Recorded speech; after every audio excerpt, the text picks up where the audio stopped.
Hey friends, welcome back to the channel. As you may know from the title of this video, I'm currently facing a two-minded scenario of what I should do next.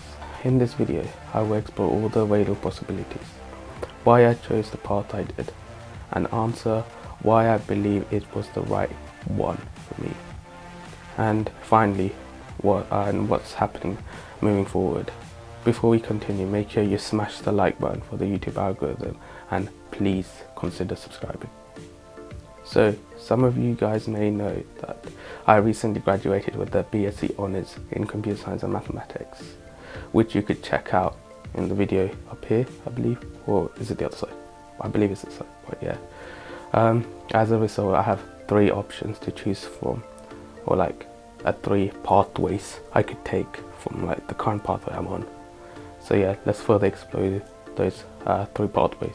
First option is to enter the industrial world fully, so get full-time work. That's the idea. But yeah, so I will explain why I worded it that way in the future video, because the way I mentioned is why did I say fully, right? Because it's yeah, but I'll explain it in the future video. Make sure you subscribe for that. But yeah, this pathway implies that I get a full-time job, so a 9-to-5 job as a software engineer in London, because I'm based in London. So yeah, or I might go somewhere else like America or something, but I don't want to live in America. Sorry if I offended any United States fans, but yeah. So I have some experience working as a full stack developer before, so I'm familiar with the industrial world. So it's not new for me, so I'm not eager to get into it. So yeah, so it's it's not like I never experienced, so I'm not looking forward, or I'm not eager into experience it fully. I know I experienced the industrial world before, so I know what it's like, rather than fully diving head into it, right? Or the second option is to still remain in the education world and pursue further education such as MSc in computer science. Option 2 still remains competition option, because I can get a master's degree at age 21 and finish with education once and for all, rather than working for 5 years, then coming back into the education, which could be a hassle and isn't ideal, because sometimes when you're working as a full-time, you can't leave, or so sometimes if you come back to education, you lose the experience because you didn't work as a continuous work. So sometimes people do part-time, which will be 2 years masters rather than 1 year masters, which could be long and it's not ideal. I'm only 21 now, and if I do, well, I'm only 20 when I was deciding what to do, right? And if I was doing masters at 20, I would have got a master's degree by age 21, so I'm still young, so let's put that. Lastly, the most common outcome, option 3, is to become a full-time YouTuber, as many people call it.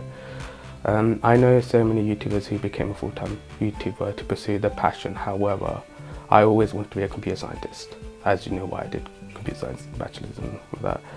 And I don't think I will ever stop programming or creating new algorithms.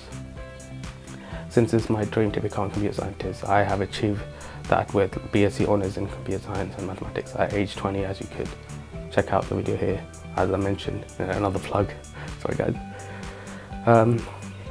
Furthermore, at this given point, I'm not enrolled as a YouTube partner, what's that what's called, I believe it's therefore I can't monetize any of my YouTube videos, or so therefore I won't earn anything from those videos.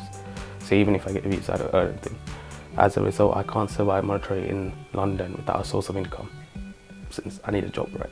In addition, I haven't mentioned too much into starting my own businesses or becoming a freelancer and outsource my own code or such things, because since I believe it on the option 1 of industrial world, because if I go into that option of industrial, or the path of the industrial world, I could, all of these opens up, because there's a sub part of that main pathway, right? That's what I believe. So I don't want to go too much into it. This is just a video about which path I want to choose out of the 3 paths I decided. I narrowed down to, right? And I want to choose my next path. In a sense, I do continue with the current educational path, or begin a new, either 2 completely different worlds, so either in the industrial world or the YouTube world, or the so-called YouTube world. So after a long back and forth opinions, and I have chosen to pursue further education now. I don't know if it's the right one, but for me at this point at age 20, I believe that's the right one, because this will open more opportunities and it will represent my name in a better way for my employers, because it will say that under my name it will have a master's in computer science rather than a bachelor's. So it will open more opportunities for me. And under my name it has a value. Like my name will have value compared to a name with bachelor's degree. But there is a good news. Nothing is changing. Even though I will be I will be in full-time education, I promise that I will post on YouTube consistently. Hope all of this was somewhat useful, where you can take some inspiration from or understand some of the key points I have mentioned. But always remember, this is my choice of in my life at this given point in time. So this outcome wouldn't be ideal for everyone of you. So make your own choice and hope it's the right one. Also remember that life is a video game and play it until it's game over, or at the core of the day. As always, smash the like button for the YouTube algorithm, and please consider subscribing. And yeah, stay in touch for more videos like this. Until next time, bye.